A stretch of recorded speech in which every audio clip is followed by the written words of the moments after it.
예, 우리 할렐루야 샬롬하고 인사합니다.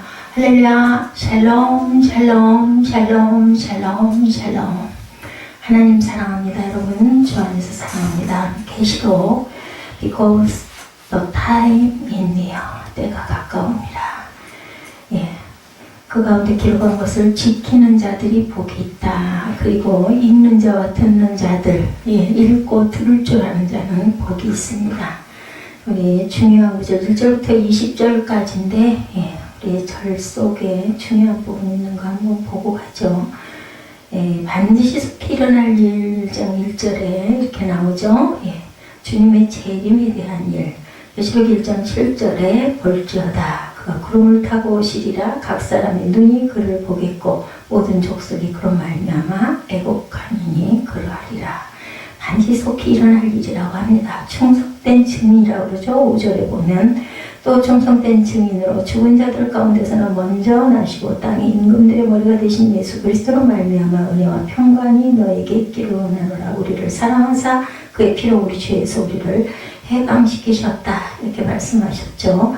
우선 충성된 증인들은 예수님은 근본 하나님이시죠. 자기 종을 형체로 낮추시고 죽기까지 하나님 말씀에 복종하셨다고 합니다. 빌립보서 2장 5절에서 8절에 또한 그 집 맡은 아들을 믿는 도리에 충성하였다. 이렇게 해서 3장 1절에서 6절까지 1장 7절에 보니까 구름을 타고 오시리라 라고 말씀하시죠. 볼지어다 그가 구름을 타고 오시리라. 예, 목적이 나와 있죠. 자기 타작마당을 정하게 하사 알곡과 쭉정이를 고르기 위해서 구름 타고 오신다. 마태복음 3장 12절에 보니까 손에 키를 들고 자기 타작마당을 정하게 하사 알곡을 모아 곳간에 들이고 쭉정이는 꺼지지 않는 불에 태우신다고 말씀합니다. 마태복음 13장 30절과 39절에서 42절에도 추수 때에 내가 추수꾼들에게 말하기를 가라지는 먼저 거두어 불사르고 단으로 묶고 곡식을 모아 내 곳간에 넣으리라. 이렇게 말씀을 하시죠. 또한 예, 1장 13절입니다. 촛대 사이에 인자 같으니 이 같으니가 발에 끌리는 옷을 입었다라고 말씀하죠. 촛대는 교회를 가리키고 있습니다. 20절에 내가 본 것은 내 오른손에 7별의 비밀과 7금 촛대라. 7별은 7교회의 사자요 7 촛대는 7교회다. 이렇게 예, 답이 딱 나와 있어요. 예, 발에 끌리는 옷을 입었다. 1장 13절에 발에 끌리는 옷을 입고 가슴에 금띠를 띄었다고 그러죠. 대제사장의 옷차림이 이러했습니다. 예수님이 하나님과 우리 사이 중보자이신 대제사장임을 나타내고 있습니다. 예, 여기에 증거는 히브리서 3장 1절과 4장 14절에 증거합니다.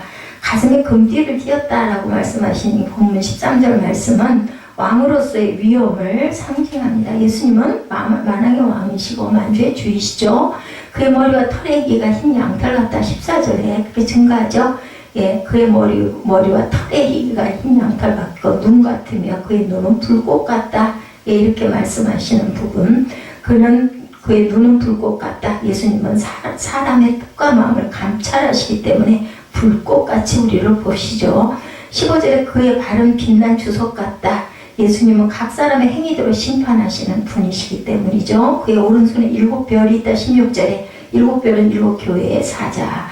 예수님 7교회의 사자를 붙잡고 계신다는 뜻이 됩니다. 그의 입에서 좌우에 날선 검이 나온다. 16절이죠.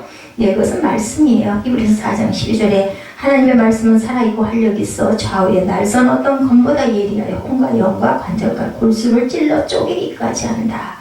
하나님의 말씀입니다. 사망과 음부의 열쇠를 가졌다 그러죠. 오늘 본문 18절이죠. 살아있는 자와 죽은 자를 심판하신 이것도 또한 예수 그리스도를 가리킵니다. 디모데후서 4장 1절에도 같은 말씀이 있고 요한복음 5장 22절에 아버지께서 심판을 다 아들에게 맡기셨다 그러죠. 5장 27절에 인자됨으로 말미암아 심판하는 권한을 주셨다. 이렇게 네, 중요한 그 뜻들을 우리 한번 살펴봤습니다. 계시록 1장 전체를 한번 봅니다. 요한계시록은 누가? 예, 요한이 반모섬에서 하나님으로부터 받은 계시를 그대로 기록한 내용입니다. 하나님께서는 장차 임할 일에 대해서 요한에게 자세한 환상으로 알려주셨는데 오늘 계시록 1장에서 요한 자신이 받은 계시 전체에 대한 머릿말을 기록하고 있습니다. 그것이 특징이에요. 1장의 특징. 요한에게 나타나셔서 말씀하시되 예수님의 모습에 대해서도 오늘 저희 우리 함께 중요한 구절도 본 것 같이 예수님에 대한 것들을 계속 밝히고 있죠. 계시를 대하는 사람들에 대한 사도의 축복 1절에서 8절에 나타나 있습니다. 계시의 내용은 계시록 1장에 대하여 사도 요한은 한마디로 요약해서 예수 그리스도의 계시라 이렇게 말하고 있죠. 예수 그리스도께서 친히 하신 계시의 말씀인 것이다. 하나님의 말씀이죠. 그 내용은 속히 일어나게 될 장래사, 미래에 관한 내용이죠. 예언이라는 건 앞으로 일어날 일인데 그 예언들을 구약에는 전부 예언자들을 통해서 하셨고 지금은 말씀으로 이렇게 정리가 돼서 우리가 그 예언을 보고 또한 듣게 됩니다. 계시의 특징이 원래 그러하지만 요한이 받은 계시는 하나님께서 장차 이루실 일에 대한 분명한 예언이고 예수 그리스도께서 직접 증거한 것이기도 하다. 오셨죠. 신약에 오셨습니다. 요한은 자신이 본 것을 빠짐없이 다 증거하였다고 기록합니다. 이 맡은 일에 대한 것을 다 빠짐없이 기록했다. 이 계시의 말씀이 하나님의 영감으로 기록된 것이기 때문에 한 글자도 빠지지 않게 기록을 했다. 요한은 하나님의 계시의 내용을 충실하게 전하는 기록자이기도 했죠. 계시록은 속히 될 일을 보이셨다. 22장 16절에 보면 계시록 22장 16절에 나 예수는 교회들을 위하여 내 사자를 보내어 이것들을 너에게 증언하게 하였노라. 나는 다윗의 뿌리요 자손이니 곧 광명한 새벽별이라 하시더라. 예수님이죠. 본자의 증거는 참되다. 요한복음 19장 35절에 이를 본자가 증언하였으니 그 증언이 참이라. 그가 자기가 말하는 것이 참인 줄 알고 너희로 믿게 하려 함이라. 참말이니까 믿으라는 얘기예요. 깰 때가 가까웠다고 합니다. 로마서 13장 11절에 또한 너희가 이 시기를 알거니와 자다가 깰 때가 벌써 되었으니 이제 우리의 구원이 처음 믿을 때보다 가까웠습니다. 계시를 대하는 사람들에 대한 축복이 3절에 요한은 이 계시의 말씀을 읽는 자들과 듣는 자들 또한 그 가운데 기록된 것들을 지키는 자들에게 복이 있다. 3절 내용이죠. 그 이유는 때가 가깝기 때문이다. 오늘 본문 3절만 읽었습니다. 우리 가면 읽어야 되기 때문에 이러한 축복은 우리가 계시록에 기록된 말씀을 연구하도록 격려해 주시고 또한 이 예언의 말씀을 깊이 연구하고 충실히 행하면 장차 이 말 마지막 때를 잘 준비할 수 있을 것이다 라는 뜻을 갖고 있습니다. 4절에 그렇게 나타나죠. 요한은 아시아에 있는 7 교회에 편지하노니 이제도 계시고 전에도 계셨고 장차 오실 이시며 그의 보좌 앞에 있는 7영과 하나님의 교회들에 대한 이야기죠. 한편 이러한 축복은 요한계시록만 해당된다라는 것이라기보다는 모든 말씀이래요. 확대다. 모든 말씀이 우리에게 축복을 주기 위한 말씀인데 그것을 읽고 듣고 행하는 자는 복이 있다. 하나님께서 우리 성도들이 마지막 때가 가까울수록 더욱더 말씀을 잘 읽고 듣고 충실하게 지키는 그 삶을 원하고 계신다는 것을 알 수가 있습니다. 그러한 삶이야말로 우리들에게 하루는 복이 되기 때문이에요. 그래서 읽고 듣고 지키는 자가 복이 있다라고 분명히 말씀하시죠. 그리스도의 말씀을 지키면 죽음을 영원히 보지 않는다고 합니다. 요한복음 8장 51절에 진실로 진실로 너희에게 이르노니 사람이 내 말을 지키면 영원히 죽음을 보지 아니하리라. 영생에 대한 말씀이죠. 성경 읽기가 일으킨 개혁에 대해서 느헤미야 13장 1절에서 3절에 기록하고 있습니다. 그날 모세의 책을 낭독하여 백성에게 들렸는데 그 책에 기록하기를 암몬 사람과 모압 사람은 영원히 하나님의 총회에 들어오지 못하리니 이는 그들의 양식과 물로 이스라엘 자손을 영접하지 아니하고 도리어 발람에게 뇌물을 주어 저주하게 하였으니 모압과 암몬은 아주 온전치 못한 그러한 일들을 저지르죠.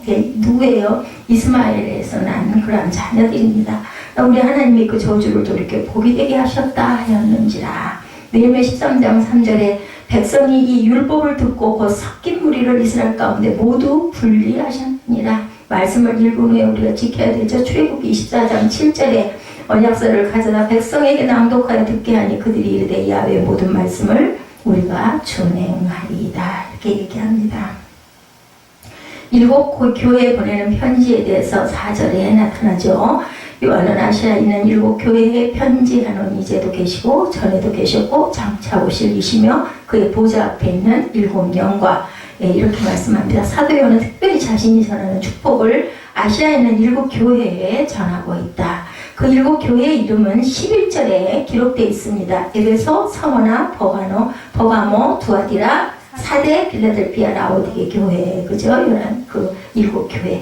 그들의 개별적이고 자세한 예언은 2장과 3장에, 계시록 2장, 3장에 기록돼서 앞으로 나옵니다. 다시 또, 요한은 교회들의 은혜와 평강, 거룩함과 위로의 축복이 있다. 5절에 이렇게 증가하죠. 또 충성된 증인으로 죽은 자들 가운데 먼저 나시고 땅의 임금들의 머리가 되신 예수 그리스도로 말미암아 은혜와 평강이 너에게 있기를 원하노라. 우리를 사랑하사 그의 피로 우리 죄에서 우리를 해방시키셨다. 우리가 예수의 피로 구원받았죠? 이런 축복을 합니다. 이런 축복은 근원적으로 예수 그리스도에게 의해서 주어진다. 땅의 7 임금들의 머리가 되신 예수 그리스도로 말미암아 그 그리스도에 대해서 요한 묘사하기를 충성된 증인이시며 부활하셨고 땅의 임금들의 머리가 되시는 분이다 증거하죠. 또한 그분은 요한을 포함한 모든 성도들을 나라와 제사장으로 삼으셨습니다. 아울러 그분은 구름을 타고 영광 중에 재림하실 것이다. 7절입니다. 그가 구름을 타고 오시리라. 각 사람의 눈이 그를 보겠고 그를 찌른 자들도 볼 것이요 땅에 있는 모든 족속이 그로 말미암아 애곡하리니 그러하리라. 특히 요한은 모든 사람이 재림하신 분을 바라볼 것이라고 하므로 예수님의 재림이 공개적이고 영광스러운 임재가 될 것을 말하고 있습니다. 이 구절은 예수님의 재림에 대한 중요한 단서를 제공해주는 구절이기도 하죠. 이어서 요한은 예수께서 알파와 오메가 이제도 있고 전에도 있고 장차에도 계실 전능하신 분이다. 8절에 증가합니다. 주 하나님이 이르시되 나는 알파와 오메가라. 이제도 있고 전에도 있고 장차 올 자요 전능한 자라. 또한 예수 그리스도는 어떤 분인가 9절부터 증거하죠. 나 요한은 너희 형제 예수의 환난과 나라와 참음에 동참하는 자라. 하나님의 말씀과 예수를 증언하였으므로 말미암아 반모로 하는 섬에 있었더니 그 바람에 핍박을 받아서 반모섬으로 가서 갇히죠. 주의 날에 내가 성령에 감동되어 내 뒤에서 나는 나팔소리 같은 큰 음성을 들었다. 이르되 내가 보는 것을 두루마리에 써서 에베소, 서머나, 버가모, 두아디라, 사대, 빌라델피아, 라오디게아 등 7교회에 보내라 하시기로 몸을 돌려 나에게 말하는 음성을 알아보려고 돌이킬 때 7 금촛대를 보았는데 13절에 촛대 사이에 인자 같은 이가 발에 끌리는 옷을 입고 가슴에 금띠를 띠고 그의 머리와 털에 이가 흰 양 털 같고 눈 같으며 그의 눈 불꽃 같고 그의 발은 불무불에 단련된 빛난 주석 같고 그의 음성은 맑은 물소리 같으며 그의 오른손에 7별이 있고 그의 입에서 좌우에 날선 검이 나오고 그의 얼굴은 해가 힘있게 비치는 것 같더라. 이런 모습을 예수 그리스도로 보았다라고 증거합니다. 예수 그리스도께서 시간의 주관자가 되시며 역사의 운행을 주관하시는 분이라는 사실을 알려주죠. 베드로도 아시아 교회에 편지했었어요. 베드로전서 1장 1, 2절에 예수 그리스도의 사도 베드로는 본도, 갈라디아, 갑바도기아, 아시아와 비두니아 흩어진 나그네 하나님 아버지 미리 아심을 따라 성령의 거룩하게 하심으로 순종함과 예수 그리스도를 핏부림을 얻기 위하여 택하심을 받은 자들에게 편지한다. 은혜와 평강이 너희에게 많을지어다 합니다. 바울이 큰 환난을 당한 아시아, 거기에도 형제들아 우리가 아시아에 당한 환난을 너희가 모르기를 원하지 아니하노니 힘에 겹도록 심한 고난을 당하여 살 소망까지 끊어지고 우리는 우리 자신이 사형 선고를 받은 줄 알았으니 이는 우리로 자기를 의지하지 말고 오직 죽은 자를 다시 살리시는 하나님만 의지하게 하십니다. 그래서 죽은 자를 다시 살리는 하나님은 예수 그리스도십니다.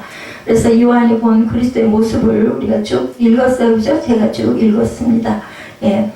풀무불 같고 단련한 빛난 주석 같고 15절에 맑은 물소리가 나고 16절에 그의 오른손에 7별이 있고 그의 입에서 좌우에 날성검이 나고 그 얼굴은 해가 힘있게 비치는 것 같더라. 17절에 내가 볼 때 그의 발 앞에 엎드려 죽은 자같이 되며 그가 오른손을 내게 얹고 이르시되 두려워하지 말라. 나는 처음이요 마지막이니 말씀하시죠. 주님의 곧 살아있는 자라. 내가 전에 죽었었노라. 볼지어다 이제 쎄세도록 살아있어 사망과 음부의 열쇠를 가졌노니 그러므로 내가 본 것과 지금 있는 일과 장차 될 일을 기록하라. 내가 본 것은 내 오른손에 7별의 비밀과 7 금촛대라. 7별은 7교회의 사자요 7 촛대는 7교회라. 7교회의 사자면 누구예요? 지금으로 보면은 목회자들이죠. 7 촛대는 교회를 가리킨다. 이렇게 해서 그리스도의 본 모습에 대한 것을 쭉, 그리고 주님의 말씀에 대한 기록을 17절에서 20절까지 이렇게 말씀하는 부분을 우리가 함께 쭉 둘러보았습니다. 요한은 9절에서 11절에서 그 계시록을 기록하게 된 배경에 대해서 언급하죠. 소아시아 일곱 교회 교인들과 형제의 그리스도 환난을 공유하는 자다.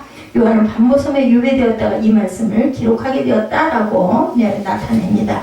요한은 주의를 의미하는 주의 날에 성령의 감동, 이렇게 주의예요. 그죠? 나팔같이 큰 음성으로 들리는 목소리를 들었다. 10절에 이렇게 증가합니다. 요한의 뒤에서 들려오는 음성은 요한이 보는 것을 기록해서 소아시아 지역의 일곱 교회에 보내라는 내용입니다. 이게 그대로 순종한 거죠. 요한계시록의 저자는 우리가 잘 알다시피 사도 요한 계시록 22장 8절에 보면 이것들을 보고 들은 자는 나 요한이니 하고 분명하게 얘기합니다. 내가 듣고 볼 때 이 일을 내게 보이던 천사의 발 앞에 경배하려고 엎드렸더니 이 내용은 계시록 19장 10절에도 나타납니다. 우리 가운데 거하시는 그리스도의 영광이라고 요한복음 1장 14절에 말씀이 육신이 되어 우리 가운데 거하시며 우리가 그의 영광을 보니 아버지의 독생자의 영광의 은혜와 진리가 충만하더라.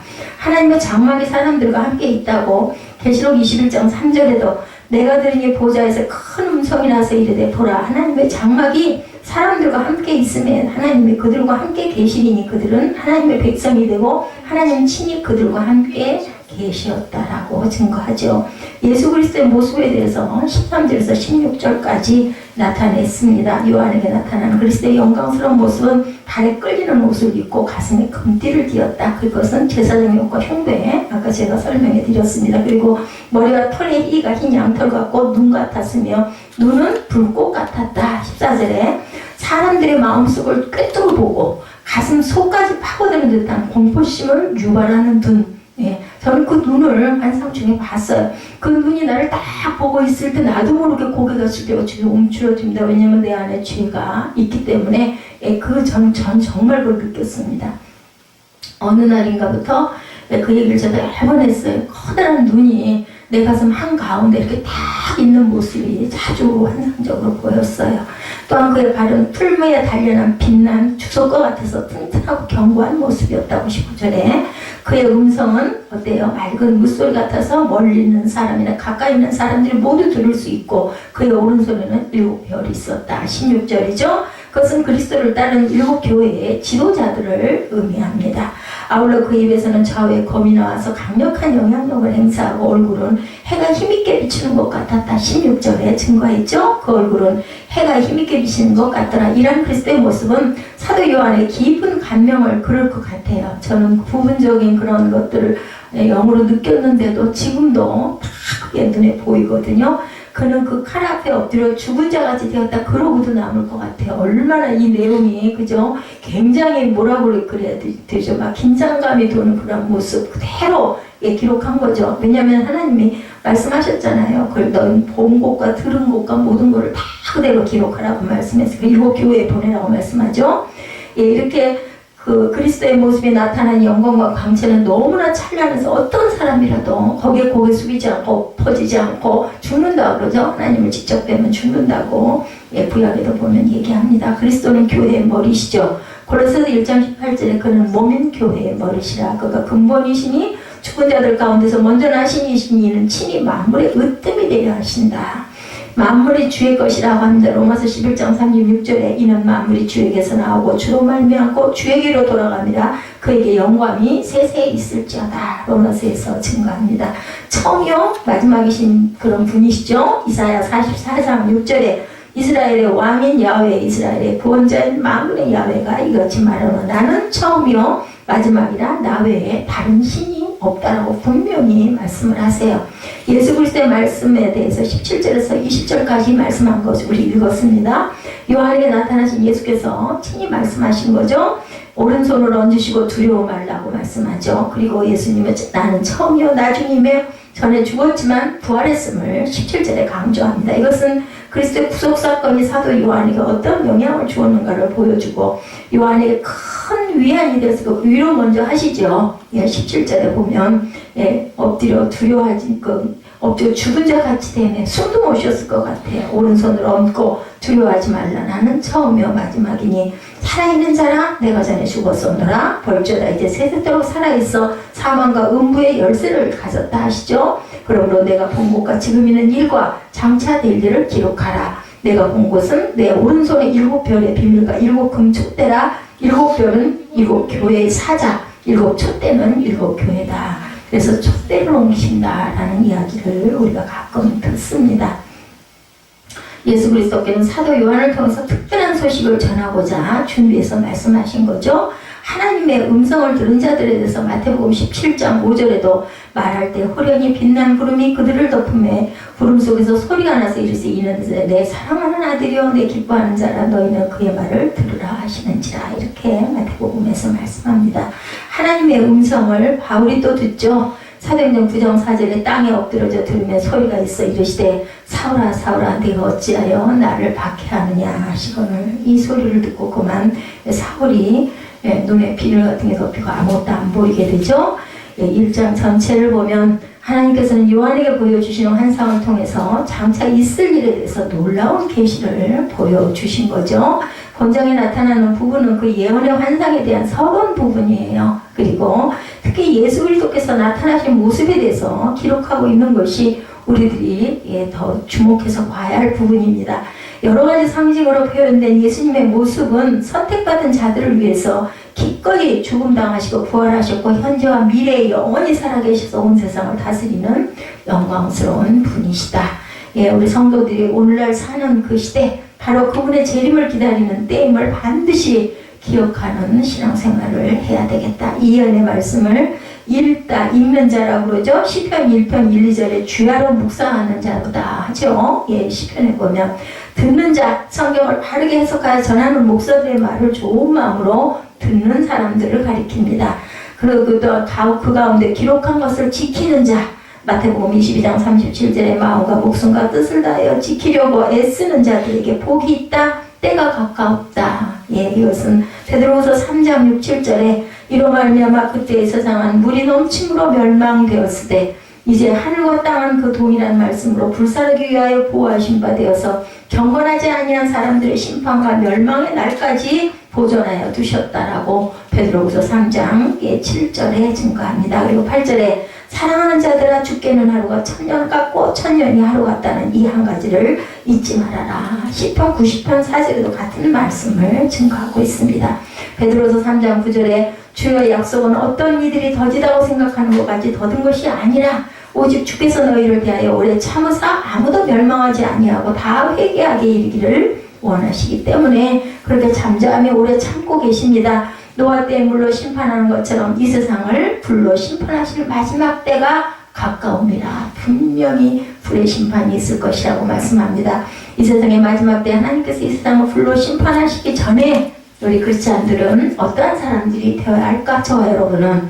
그러나 주의 날 하나님께서 이 세상을 불로 심판하신 그날이 어떻게 온다고요? 도적같이 우리 찬양하죠. 그날에는 하늘이 큰 소리로 떠나가고 체질이 사람의 몸이 뜨거운 불에 끌어들이고 불에 타서 재가 되고 땅과 그 중에는 모든 일이 드러난다라고 말씀합니다. 이 모든 것이 이렇게 풀어진다, 불에 타서 재가 되리니 라는 뜻입니다. 너희가 예수님을 믿는 너희들 크리스찬들이 어떠한 사람이 어떠한 신앙을 하는 사람들이 되어야 마땅하냐? 너희는 어떤 크리스찬들이 될 것이냐? 거룩한 행실과 경건함이 있어야 되겠죠. 야고보서 1장 27절에 고아와 과부를 환난 중에 돌아보시고 자기를 지켜 세속에 물들지 아니하는 경건한 신앙을 함으로 하나님의 날이 그의 임하기를 바라고 간절히 사모하라고 말씀을 합니다. 제 얘기가 아니라 야고보서 1장 27절에 그렇게 말씀하시네요. 베드로후서 3장 10절에 그러나 주의 날이 도적같이 오리니 같은 내용입니다. 그날에는 하늘이 큰 소리로 떠나가고 체질이 뜨거운 물에 풀어지고 땅과 그 중에는 모든 일이 드러나리로다. 다 불로 멸해지고 모든 일이 드러난다. 11절에 베드로후서 3장 11절입니다. 그날에 하나님께서 이 세상을 불로 심판하시는 그날입니다. 하늘에 불에 타서 풀어지고 체질이 이것은 사람의 몸을 얘기합니다. 체질, 몸체자죠. 뜨거운 불에 녹아지려니와 재가 되려니와 우리는 베드로와 예수님의 제자들, 지금은 성경 말씀을 쫓는 기독교인들을 가리키죠. 그의 약속대로 의에 거하는 바, 예수님의 말씀을 쫓아 의롭게 신앙하려고 애쓰는 바, 영원한 하나님 나라의 새하늘과 새 땅 계시록 21장 1절에 바라보도다 이렇게 말씀합니다.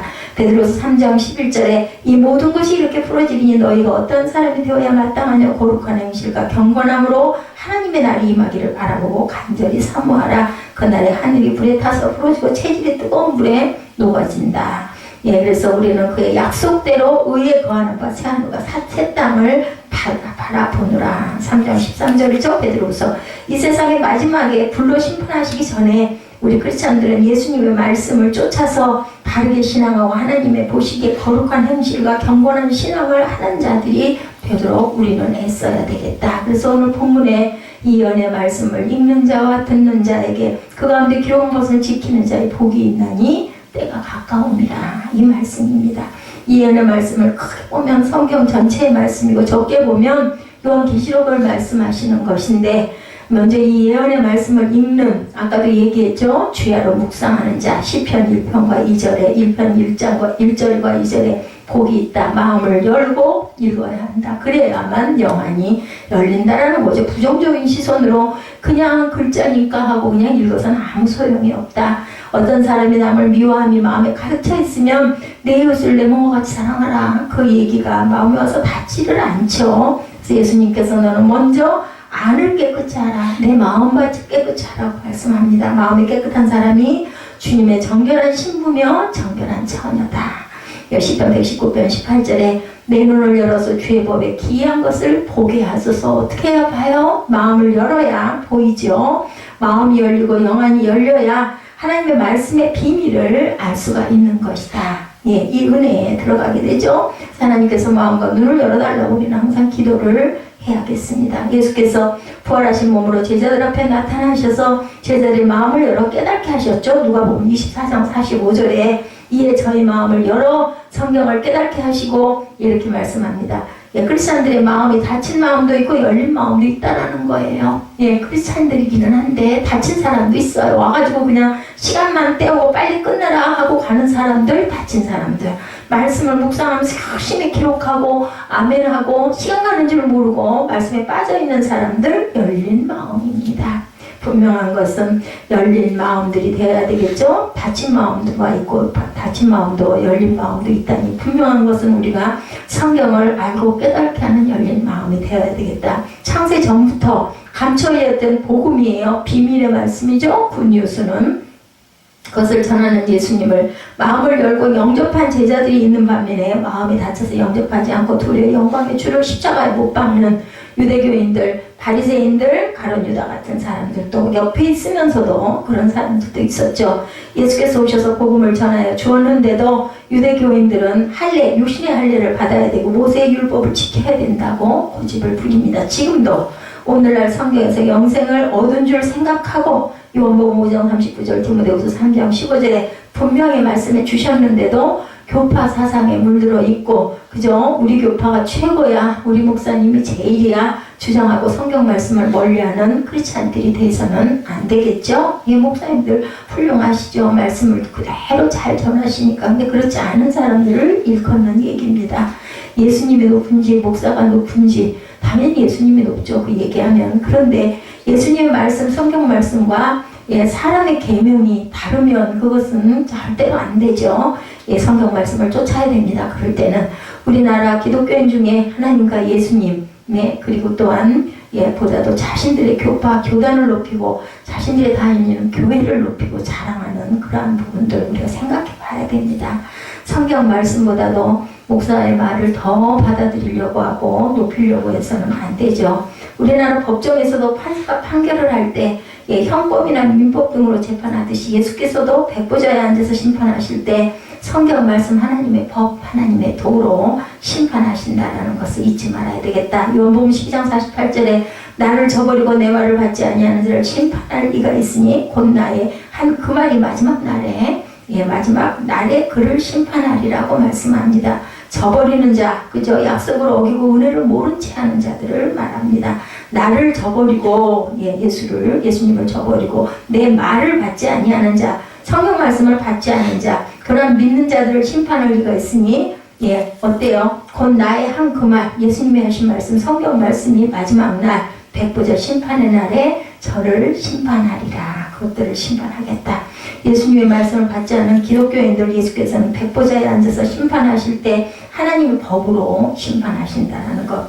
예수님의 마음대로 기분에 따라 심판하지 않으시죠. 당연히 하나님의 말씀, 성경 말씀으로 재판을 한다. 스가랴 5장 3절입니다. 그가 내게 이르시되 이는 온 지면에 두루 행하는 저주라. 무릇 도둑질하는 자는 그 이편 글대로 끝을 찌고 무릇 맹세하는 자는 그 저편 글대로 끊어지리라 라고 말씀합니다.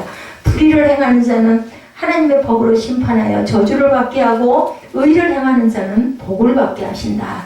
예수님은 태초부터 말씀으로 계시하시다가 때가 되어 약 2000년 전에 창세 전부터 감춰졌던 비밀의 말씀, 복음을 전하여 주시기 위해서 잠시 육신을 입고 오셔서 십자가의 고난을 당하시면서까지 복음이죠. 굿뉴스를 전해주셨습니다. 말씀이 육신을 입고 오신 예수님께서 이 땅에 계실 때 제자들이 영생의 말씀이죠. 복음입니다. 새 언약입니다. 듣기 위해서 예수님을 따라다니죠. 요한복음 6장 66절에서 68절에 증거합니다. 우리 읽어볼까요? 요한복음 6장 66절에서 68절입니다. 그때부터 그의 제자 중에서 많은 사람이 떠나가고 다시 그와 함께 다니지 아니하더라. 67절입니다. 예수께서 옆도 제자에게 이르시되 너희도 가려느냐? 68절입니다. 시몬 베드로가 대답하되 주여 영생의 말씀이 주께 있사오니 우리가 누구에게로 가오리까? 지금은 예수께서 하나님의 우편에 앉아 계시죠. 지금 이 세상의 기독교인들은 하나님 우편에 계신 예수님의 말씀, 성경 말씀이에요. 복음이죠. 새 언약을 듣기 위해서 하늘나라까지 올라갈 필요가 없어요. 그게 성경에 다 기록되어 있기 때문에 예수님이 하신 말씀이 성경에 우리가 펼치기만 하면 모든 해석이 다 나와 있죠. 성경 말씀을 믿고 따르는 자는 예수님 오신 그 당시에 따라다니는 제자들과 같은 차원의 신앙인들 얼마나 편하게 말씀을 접하고 있는지 모릅니다. 우리는 반대로 성경 말씀보다도 교파나 교리나 이런 것들을 사람을 따라다니는 그런 짓은 바리새파나 사두개파에 속한 사람들과 같은 신앙인들이다. 오늘날 이 세상에 살고 있는 크리스찬들이 예수님께 속한 저와 여러분이 꼭 되셔야 되겠죠. 요한일서 4장 5절입니다. 저희는 세상에 속한 거로 세상에 속한 말을 하며 세상이 저희 말을 듣느니라. 요한일서 4장 6절에 우리는 하나님께 속하였으니 하나님을 아는 자는 우리의 말을 듣고 하나님께 속하지 아니한 자는 우리의 말을 듣지 아니하나니 진리의 영과 미혹의 영으로 영을 이로써 분별하고 안다고 분명히 기록되어 있죠. 요한일서 4장 5장 5절 6절입니다. 그래서 세상에 속한 그러한 사람들, 유대교인이나 바리새인이나 사두개인 그러한 교파의 사람들, 세상에 속한 말, 교파와 교리와 세상 철학과 세상의 정치와 경제에 대한 이야기 이런 것들 설교도 온전치 못한 자신을 높이는 설교, 그것은 세상이 저의 말을 듣는다라고 얘기합니다. 요한복음 8장 23절에 세상에 속한 교파의 그 교인들이 그들의 말을 듣는다. 우리는 하나님께 속하였으니 하나님을 아는 자는 우리의 말, 사도 요한이 전하는 예수님의 말씀을 듣고 계시록 말씀을 듣고 하나님께 속하지 아니한 자는 어때요? 진리의 영과 미혹의 영을 이로써 우리가 분별할 줄 알아야 되겠다. 예수께서 이르시되 너희는 아래에서 났고 나는 위에서 났으며 너희는 이 세상에서 속하였고 나는 이 세상에 속하지 아니하였느니라. 요한복음 8장 23, 4절이죠. 그럼 내가 너에게 말하기를 너희가 너희 죄 가운데 죽으리라 하였노라. 너희가 만일 내가 그인 줄 믿지 아니하면 너희 죄 가운데서 죽으리라.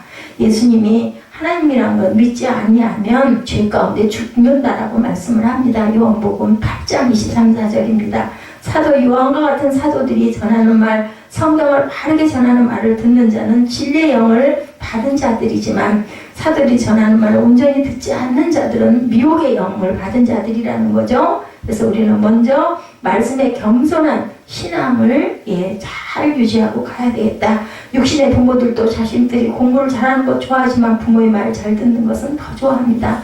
하나님께서도 기독교인들이 성경 말씀을 순종하는 것을 제일 좋아하시죠. 사무엘상 15장 22절에 사무엘이 가로되 야훼께서 번제와 다른 제사를 그 목소리 순종하는 것을 좋아하신 같이 좋아하겠나이까? 순종이 제사보다 낫고 듣는 것이 수양의 기름보다 낫다라고 말합니다. 순종이죠. 순순히 복종한다는 것이 순종이에요. 그냥 풀어서 얘기하면 사무엘이 가로되 야훼께서 번제와 다른 제사를 그 목소리를 순종하는 것을 좋아하신 것 같이 좋아하겠습니까? 성경 말씀을 순종하는 것이 제사보다 더 낫다고 얘기합니다. 듣는 것이 수양의 기름 제물을 드리는 것보다 낫다고 얘기합니다. 예, 그래서 우리가 성경 말씀을, 하나님의 말씀을 순종하는 것이 예배보다 낫다라는 거예요. 그래서 구약시대 제사가 신약시대의 예배가 된 거죠. 성경 말씀 순종하는 것이 교회에서 예배 드리는 것보다 낫다라는 겁니다. 그렇다면 교회에서 예배 드릴 필요가 없고 집에서 성경만 보라고 하랬더냐? 그건 아니죠. 성경에 분명히 사도행전 2장 46절에 모이기에 힘쓰라고 말씀하고 있습니다. 먼저 가정에서 성경을 열심히 보고 그리고 말씀에 순종하려고 애를 쓰면서 교회에 와서 예배드리고 부흥의 집회, 많은 섬김의 일을 우리는 같이 참여해야 되나, 하나가 되어야 되죠. 잠언 28장 9절에 사람의 귀를 돌이켜 율법을 듣지 아니하면 그의 기도도 가증하다라고 말씀을 합니다. 율법은 하나님께서 내려주신 인간이 지켜야 할 법입니다. 율법을 모세의 율법만 생각해서는 안 되죠. 성경에는 예수님의 말씀을 그리스도의 율법, 복음, 신약에는 그리스도의 율법이라고 얘기합니다. 고린도전서 9장 21절에 하나님의 지혜에 있어서 이 세상이 자기 지혜로 하나님을 알지 못하므로 하나님께서 전도에 미련한 것으로 믿는 자들을 구원하시기를 기뻐했다. 그래서 우리는 항상 말씀을 증거하고 전해야 됩니다. 자유하게 하는 온전한 율법이라고 또한 야고보서 1장 25절에도 말씀합니다. 자유롭게 하는 온전한 율법을 들여다보고 있는 자는 듣고 잊어버리는 자가 아니요 실천하는 자, 이 사람은 그 행하는 일에 복을 받으리라. 전한 것을 듣고 우리가 행할 줄 알아야 된다. 자유하게 하는 온전한 율법이라고 말씀하죠. 자유롭게 하는 온전한 율법을 들여다보고 있는 자는 듣고 잊어버리는 자가 아니고 실천하는 자니 이 사람은 행하는 일에 복을 받으리라. 성경 말씀을 듣지 않는 사람은 그 사람이 밤을 새워가며 부르짖어 기도드릴지라도 하나님께서는 듣지 않고 가증히 여기신다. 하나님의 말씀을 버리면 하나님께서도 그 사람을 버리신다라고 말씀합니다. 사무엘상 15장 26절에 사무엘이 사울에게 이르되 나는 왕과 함께 돌아가지 아니하리니 이는 왕이 야훼의 말씀을 버렸으므로 야훼께서 왕을 버려 이스라엘 왕이 되지 못하게 하셨습니다. 사울을 버리죠, 하나님께서. 그래서 사울은 죽습니다. 그리고 행한 대로 보응하신다. 로마서 2장 6절에 하나님께서 각 사람의 그 행한 대로 보응하시되 미련하고 어리석고 부족하지만 성경 말씀을 쫓아서 살려고 애쓰면 붙잡아 주시고 깨끗하게 해주신다고 그러죠. 요한복음 15장 2절에 물은 내게 붙어있어 열매를 맺지 않은 가지는 아버지께서 그것을 제거해 버리시고 물은 열매를 맺는 가지는 더 열매를 맺게 하여 그것을 깨끗하게 하신다라고 말씀합니다. 그리고 모든 것을 맡기고 신앙하는 자의 마음의 소원을 하나님께서 이루어 주신다. 시편 37편 4절에서 6절입니다. 시편 37편 4절에서 6절. 야훼를 기뻐하라. 그가 내 마음의 소원을 내게 이루어 주시리로다. 내 일을 야훼께 맡기라. 그를 의지하면 그가 이루시고 내 의를 빛같이 나타내시며 내 공의를 정의에 빛같이 하시리로다. 하나님의 말씀을 우리가 기뻐해야 되겠죠. 그리고 나의 길을 야훼께 맡겨야 할 줄로 믿습니다. 제가 오늘 낮에 마음이 많이 이렇게 가라앉았었어요. 여러 가지 상황들을 자꾸 생각을 하다 보니 그러면서 깨달아진 게 바로 그냥 하나님께 맡겨야지. 내가 할 수 있는 게 없잖아요. 염려한다고 누구 말 맞다나 막 하늘에서 바람이 불고 춥다고 그래서 하늘을 접었다 폈다 할 수가 없다면 그냥 그건 맡기고 그냥 거기에 적응하고 그걸 견디고 잘 참아야 합니다. 그리고 보호해야 되겠죠. 나름대로는 기도하고 보호해야 되겠습니다. 그러면 결국 오는 거는 마음의 그런 아픔과 그런 허약한 마음으로 인해서 몸이 쇠약해지기 때문에 좋은 게 아무것도 없어요. 결과는 우리가 더 힘을 내야 되겠죠.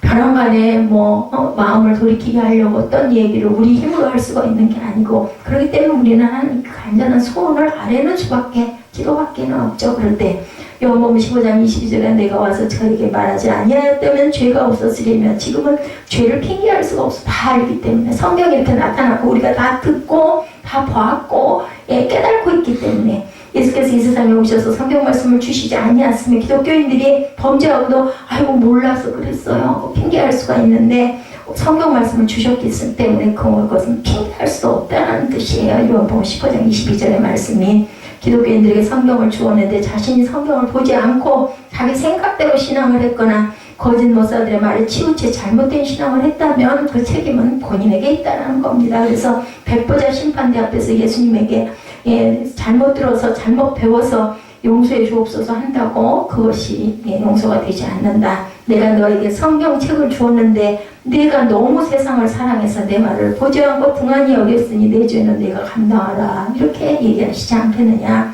잠언 5장 12절 13절입니다. 잠언 5장 11절에서 13절.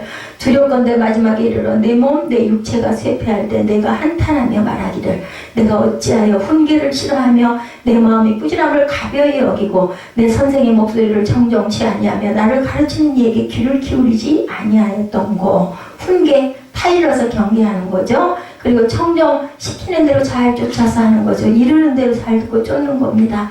마지막에 이르러 불로 심판하는 그날에 내 몸 내 육체가 쇠퇴할 때 내가 한탄하여 말하기를 내가 어찌하여 훈계를 싫어하며 내 마음이 꾸지람을 가벼이 여기고 내 선생의 목소리를 바르게 전하는 그런 말씀을 청정치 아니하고 나를 가르치는 이에게 귀를 기울이지 아니하였던 거. 그죠? 훈계하고 들으라고 해도 내가 그런 소리를 왜 들어야 돼? 듣는 이유를 모르겠어? 하고 나가면 어쩔 수가 없는 겁니다. 더 이상은 방법이 없죠.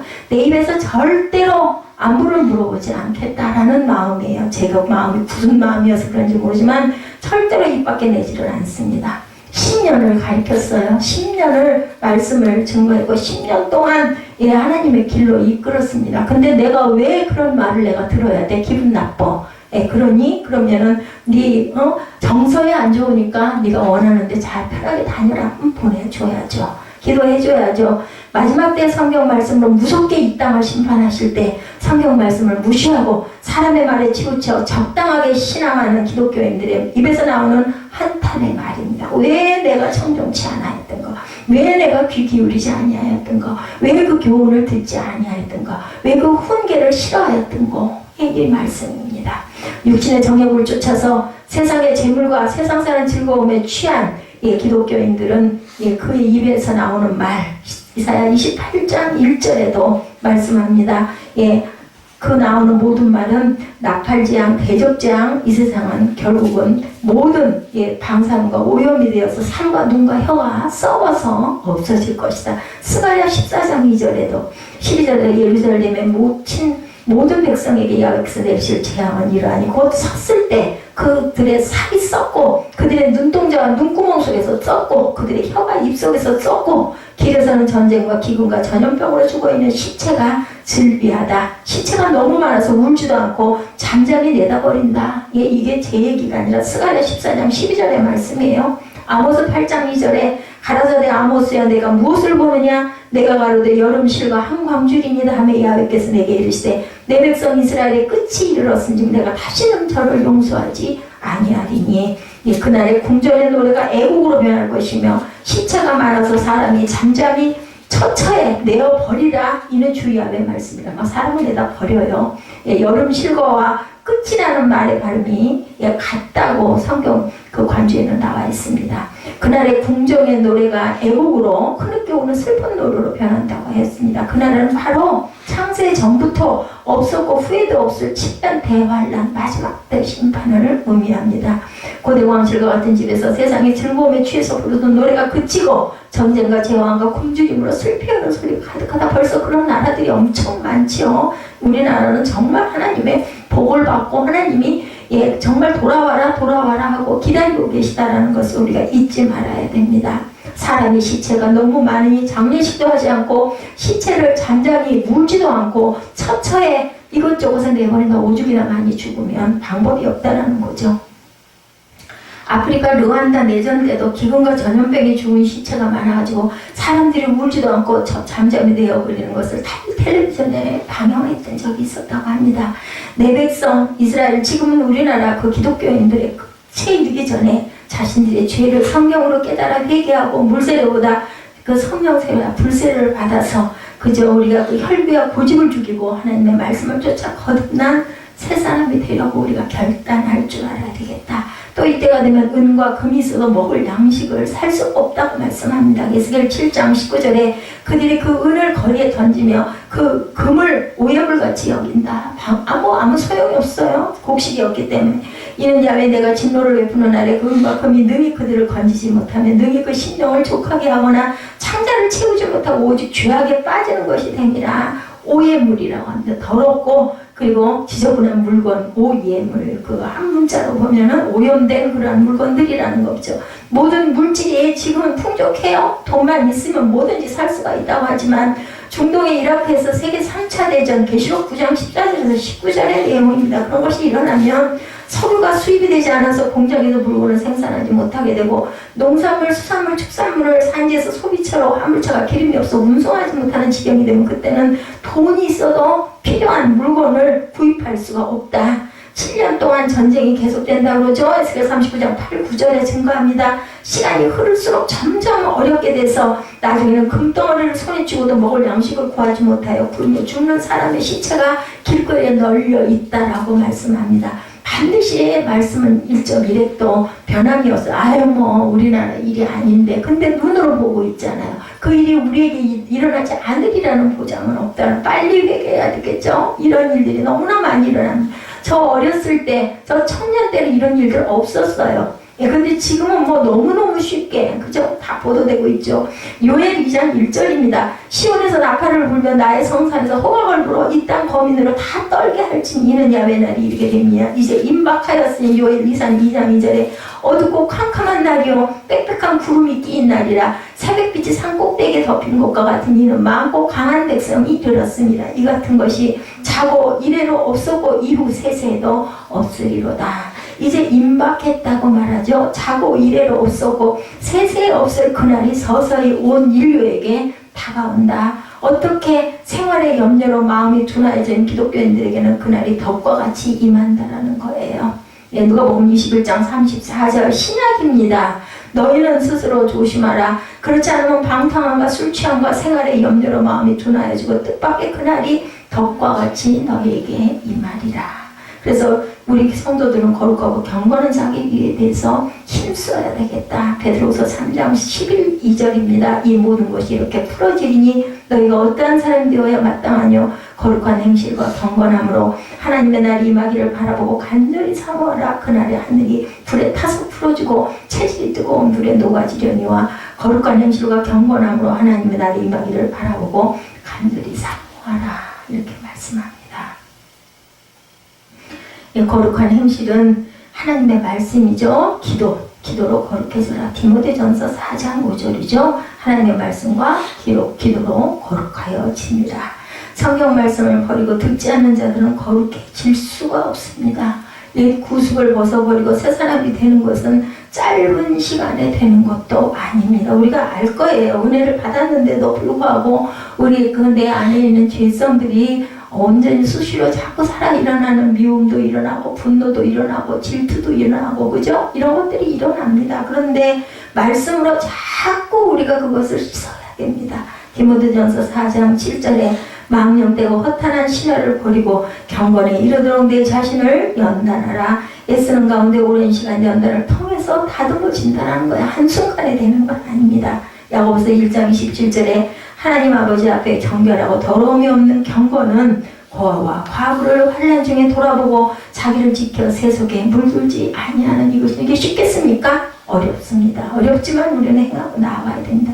때로는 손해나는 것 같습니다. 때로는 내가 너무 어리석은 것 같습니다. 그렇지만 말씀에 있으니 우리는 그것을 위해서 이루고 가야 된다. 하나님께서 말씀하시는 경건의 뜻과는 국어사전에 나오는 경건, 그 공경하는 마음으로 상가 좋으신 마음이 국어사전에 나오는 경건이에요. 하나님께서 말씀하신 경건의 뜻과는 차이가 있습니다. 환난 중에 어려운 가운데 고아와 과부를 돌아보고 자신의 믿음을 지켜 세상의 풍속에 물들지 않는 것이 성경적인 경건입니다. 고아와 과부를 돌아보는 것도 오른손이 하는 것을 왼손이 모르게 은밀히 해야 된다. 마태복음 6장 1절에서 4절입니다. 사람에게 보이려고 그들 앞에서 너희 의를 행하지 않도록 주의하라. 그러하지 아니하면 하늘에 계신 너희 아버지께 상을 받지 못하니라. 그러므로 구제할 때 외식하는 자가 사람에게서 영광을 받으려고 회당과 거리에서 하는 것 같은 너희 앞에 나팔을 불지 말라. 진실로 너에게 이르노니 그들은 자기 상을 이미 받았느니라. 너는 구제할 때 오른손이 하는 것을 왼손이 모르게 하고 내 구제함을 은밀하게 하라. 은밀한 중에 보시는 너희 아버지께서 갚으시려. 사람에게서 칭찬받으려 하지 마세요. 하나님이 갚으세요. 우리가 땅에서 사는 건 유한합니다. 우리 기독교인들이 텔레비전 같은 곳에 나오는 사람들에게 영광을 얻으려고 자신이 구대한 것에 대해서 나팔을 불면 하나님께서는 상을 받지 못한다고 분명히 말씀에 나와 있죠. 하나님의 기쁜 뜻을 우리가 바르게 깨닫고 말씀을 쫓아 살려고 애를 써서 하나님의 나라를 유업으로 받으시는 복된 저와 여러분들이 되시기를 주님의 이름으로 축복합니다. 우리 결단 찬양하시고 축도로 예배를 마치도록 합니다. 우리 결단 찬양하시고 잠깐 동안 기도하시고 그리고 축도로 예배를 마치도록 하죠.